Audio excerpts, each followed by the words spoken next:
जय भीम साथियों, आज आपको ऐसी कहानी से रूबरू कराऊंगा। आज आपको ऐसी सच्ची कहानी से रूबरू कराऊंगा जिसको सुनकर आप ये सोचने पे मजबूर हो जाएंगे कि कैसे हमारे मसीहा ने, हमारे रहबर बाबा साहेब डॉक्टर भीमराव अंबेडकर ने व्यवस्था परिवर्तन की लड़ाई लड़ी होगी।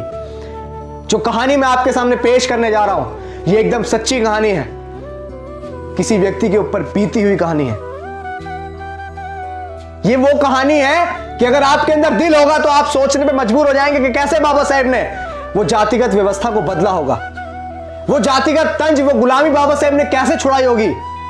जरा गौर से सुनिएगा इस कहानी को और ज्यादा से ज्यादा शेयर भी कीजिएगा ताकि सभी लोगों को बाबा साहेब की सच्ची कहानी पता लगने पाए। बाबा साहेब बहुत छोटे थे। एक समय की बात है कि बाबा साहेब की उम्र मात्र 5 साल थी और बाबा साहेब जब 5 साल के थे तो बाबा साहेब की मां भीमाबाई तबीयत बहुत नासाज थी और उस छोटी सी उम्र में बाबा साहेब को उनकी मां छोड़कर चली गई। इस दुनिया से बाबा साहेब को उनकी मां छोड़कर चली गई। मात्र 5 साल की उम्र थी। आप सोचिए कि किसी बच्चे के सर से अगर मां का साया उठ जाए तो क्या वो अच्छे से अपने जीवन को जिएगा? क्या उसे वो प्यार मिल सकता है जो मां प्यार देती है? मात्र 5 साल की उम्र थी साथियों। ध्यान से सुनिएगा जो मैं कहना चाह रहा हूं। 5 साल की उम्र थी। पिता सूबेदार रामजी सकपाल जी, उनके मन में यह बात आई कि अब मेरे बेटे भीमा की उम्र हो चुकी है पढ़ाई की। शिक्षा, जिसको हम बोलते हैं कि शिक्षा जन्मसिद्ध अधिकार है, तो बाबा साहेब के पिता बाबा साहेब को एक स्कूल के अंदर दाखिला करवाने के लिए लेकर पहुंचे।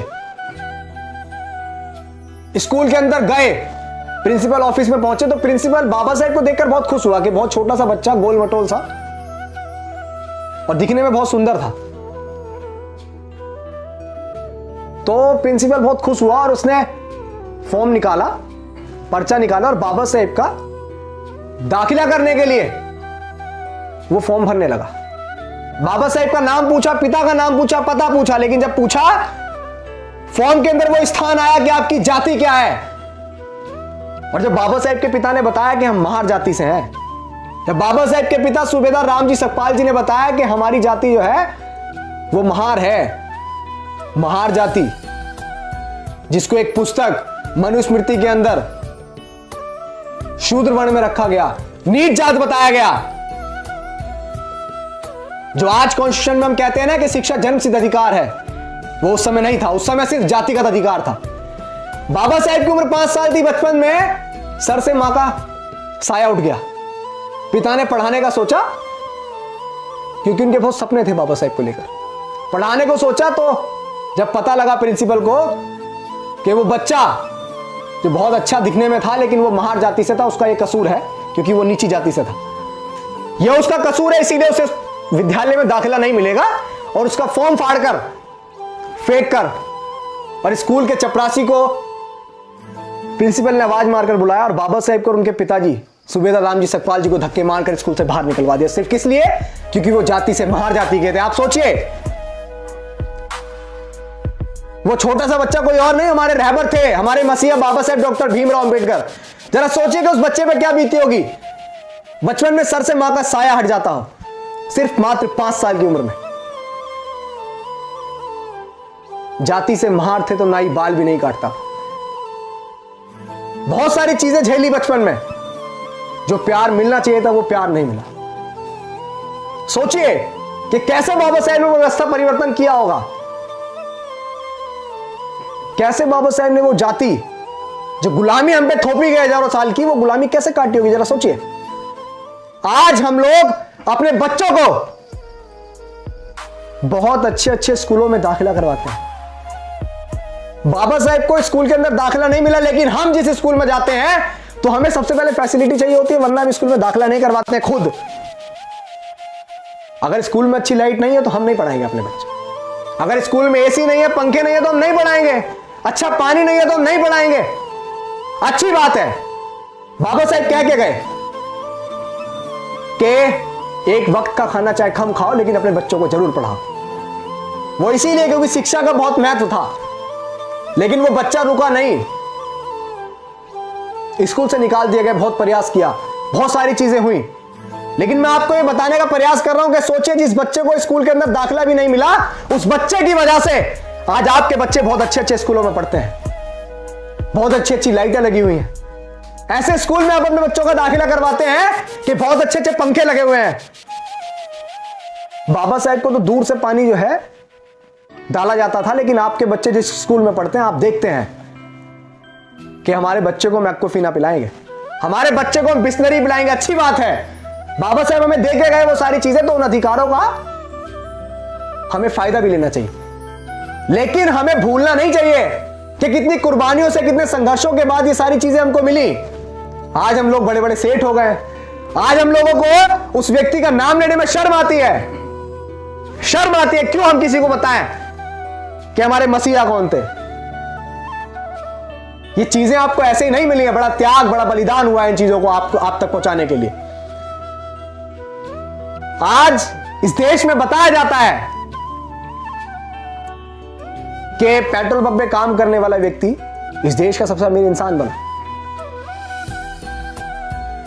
और बहुत कम पढ़ा लिखा व्यक्ति क्रिकेट का भगवान बना।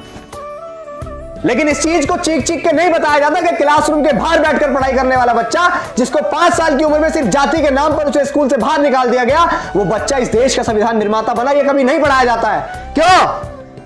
क्योंकि आज भी जातिगत मानसिकता लोगों के दिमाग में है, और हम जो लड़ाई लड़ रहे हैं वो जाति को खत्म करने की लड़ रहे हैं, इस देश में समानता लाने की लड़ रहे हैं, जो बाबा साहेब हमेशा लड़े। बाबा साहेब इस देश में इक्वालिटी चाहते थे। बाबा साहेब ने बचपन से ही सुख का मुंह भी नहीं देखा।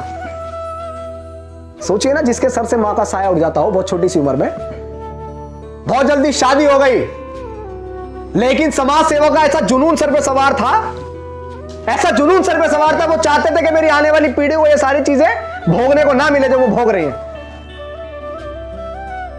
जो चीजें उन्होंने सही वो मेरी आने वाली पीढ़ी ना सही, इसीलिए उन्होंने बहुत संघर्ष किया, बहुत काम किया। विदेश गए, विदेश में पढ़े, अपने लोगों के हक अधिकार के लिए हर जगह आवाज उठाई। लेकिन हमारे लोग आज गर्व से अपने आप को अम्बेडकरवादी कहने में शर्म आती है लोगों को। कभी कभी सोचता हूं कि बाबा साहेब ने इतनी सारी लड़ाइयां क्यों लड़ी, किसके लिए लड़ी?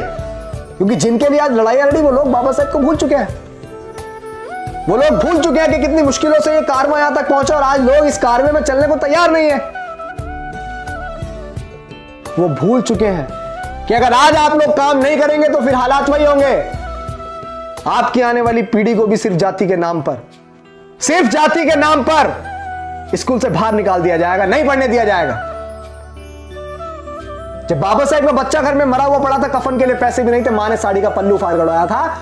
लेकिन आज अगर आपके बच्चे के पेट में हल्का सा दर्द भी होता है तो बड़े बड़े हॉस्पिटल आपको याद आते हैं, और जिसमें आप डोनेशन के नाम पे बहुत सारी फीस पहले से जमा कर देते हैं कि नहीं, मुझे मेरे बच्चे का इलाज सही चाहिए, और बाबा साहेब दे के गए। लेकिन हम लोग भूल चुके हैं उस महान व्यक्ति को, कितनी मुश्किलों से ये कारवां बाबा साहेब ने यहां तक पहुंचाया। बाबा साहेब ने उस समय कुछ किया। मैं बार बार चीख चीख के कहता हूं कि बाबा साहेब ने उस समय कुछ किया, तो इसलिए कि ताकि वो अपने आने वाली पीढ़ी को बहुत अच्छा देख सकें, जो आज हम आप उस सुख को भोग रहे हैं। और याद रखिएगा कि अगर आप नहीं करेंगे तो आपकी आने वाली पीढ़ी जो है जंजीरों में जकड़ी पैदा होगी, गुलाम पैदा होगी। याद रखिएगा, सोचने से नहीं मिलते हैं तमन्नाओं के शहर, कि सोचने से नहीं मिलते हैं तमन्नाओं के शहर, चलना भी पड़ता है साथियों मंजिल को पाने के लिए, मंजिल को पाने के लिए। और बाबा साहेब चले, और 26 नवंबर 1949 को बाबा साहेब ने इस देश को ऐसा संविधान दिया जिसके अंदर सभी को इक्वालिटी, समानता दी, जिसके अंदर सभी को यह लिखा कि शिक्षा हर व्यक्ति का जन्मसिद्ध अधिकार है, उसको कोई रोक नहीं सकता। अगर किसी के पास पढ़ने के लिए पैसे नहीं तो उसे सरकार पढ़ाएगी, अगर किसी के पास खाने को पैसे नहीं तो उसे सरकार खिलाएगी। जाति के नाम पे किसी के साथ भेदभाव नहीं होगा, जाति के नाम पे आपको स्कूल से बाहर नहीं निकाला जाएगा, ये बाबा साहेब दे के गए। लेकिन आज चीजें वही हो रही, लोकतंत्र को खत्म करने का प्रयास किया जा रहा है, अभिव्यक्ति की आजादी को छीनने का प्रयास किया जा रहा है। मैं खुले तौर पे बोल रहा हूं, लेकिन हमारे लोग जिन्होंने दिया उस व्यक्ति को भूल चुके हैं। मैं दोबारा कहूंगा कि सोचने से नहीं मिलते हैं तमन्नाओं के शहर, चलना भी पड़ता है साथियों मंजिल को पाने के लिए, मंजिल को पाने के लिए। सोचेगा मैंने क्या क्या, ज्ञान विचार कीजिएगा इस बात पे, और गहराई से सोचेगा कि क्यों मैं इतना चीख चीख क्या